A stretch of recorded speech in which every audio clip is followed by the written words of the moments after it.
So do you think they're original?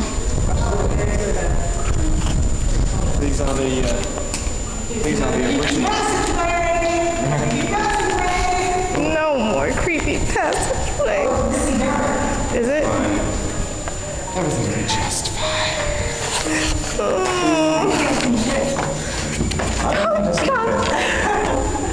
I think shit is a very nasty thing to say.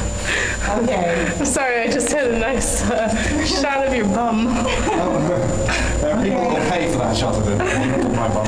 Okay, so if you want payments... It's bricked off up here. Oh, good. Good, I can get out. Never mind. I think that water messed with my screen. Oh dear. It's alright, though. Pretty sure this is recording naturally. Okay, well this is actually the way into Narnia. Oh, really? Every second Tuesday of the month, as long as the month has a W in it. Okay. And as we go over here, this set of oak doors, as it says in this woefully inadequate leaflet, it is original from the Vikings. When they came in about 220 BC.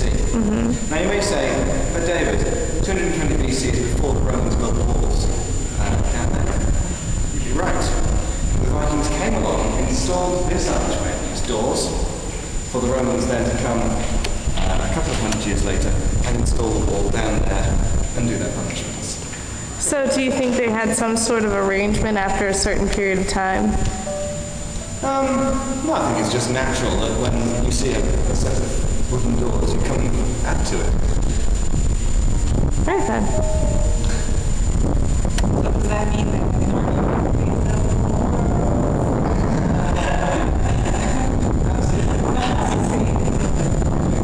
Of course, the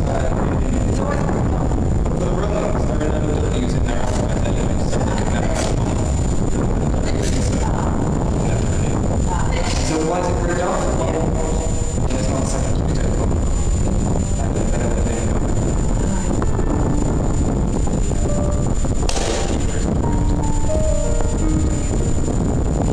Yeah. Alright then. Are we on to the next spot? Yes. Okay. There we go. So we're here in front of the holding cells for all the political prisoners, and as you can see, there are some artifacts that are left over. There is a burgundy scrunchie, and somehow it has been preserved. I think it's with the chemicals that they used when they were putting their hair back, because you know when these forts were built, men's styles were down to the shoulders, sometimes lower, depending on the person. I personally prefer a nice clean-shaven man with a short ponytail because that's the way I roll. So anyway, I'm very surprised that no one has tried to steal this particular artifact because I'm pretty sure it comes from the original Viking people who came and built the doors before the Romans came and built the wall. They probably left it here because it just didn't fit under their helmets. You can't really have a ponytail sticking up the back of your helmet. It just doesn't look Viking, you know? And fashion is very important to the Vikings. I mean, you've got the stylish fur coats, you've got the great hat with the huge horns to show whatever you're going to show, because for each person it's different. So I am very, very impressed that has been preserved, that wonderful bit of history. So could you just tell us, you mentioned that political prisoners were held here. Could you tell us some of the noted political prisoners that stayed on George's Island? Well, let's see here. You have, actually no I can't because I don't do much with politics. So, okay. But I can tell you that they held a lot of women here, women who were out of place. They decided, well, you know, the men are out of line, we're going to straighten them out like they've done for eons.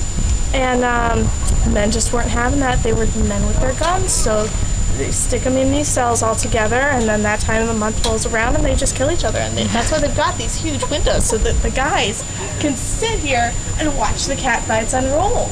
You know, it was their form of entertainment. They didn't have TV or radio or any live musicians. So, well, they probably did, but they probably didn't have the instruments. So the cat fights were a monthly source of entertainment, and they just had to deal with the rest of the month until then. But sometimes these entertainments can go on for a week or 2 weeks, depending on who's in there at that particular time. And it saved them money on rope because they did not have to do executions. They just let the prisoners kill themselves. Rumor has it that Hillary Clinton has spent some time here. Recently, yes, because she's just been out of control. She's not keeping that president in line. I'm probably going to get arrested for this.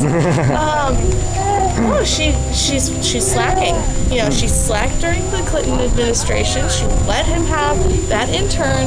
You know, and now she's slacking again. Come on, Hillary. Otherwise, you're going to end up in here, and now the women run it. So you know you're going to get it. All right.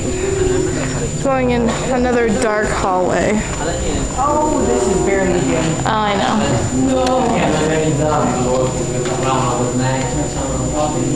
Okay, so this is the front one casement where, as the guidebook says, you have the inner and the outer casemates.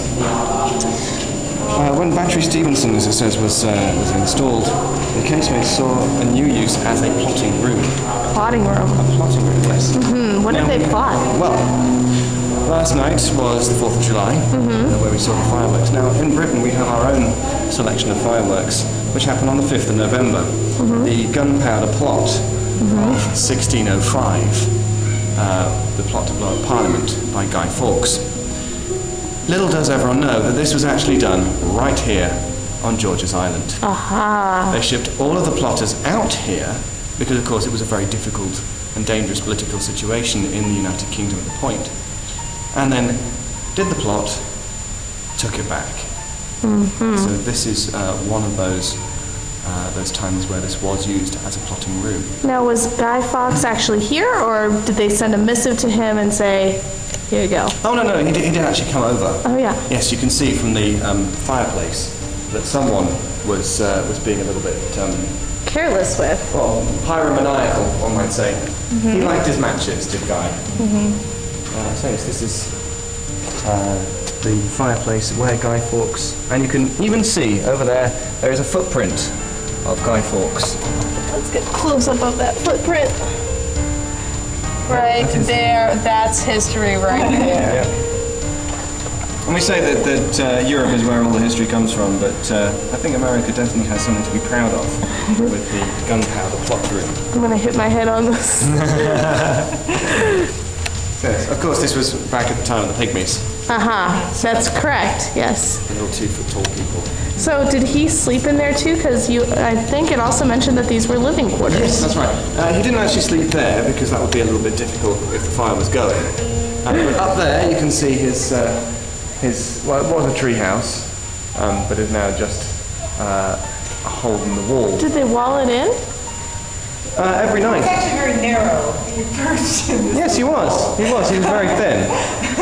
He was walled in every night, and then every morning someone would come along with a ladder, a hammer and a chisel and knock out the bricks. Wow, that's dedication. I know. Well, it was a very important plot, and it's a great shame that it didn't actually work. Yeah, but they recreated it in V, so that's not Yes. bad. Yes, about time.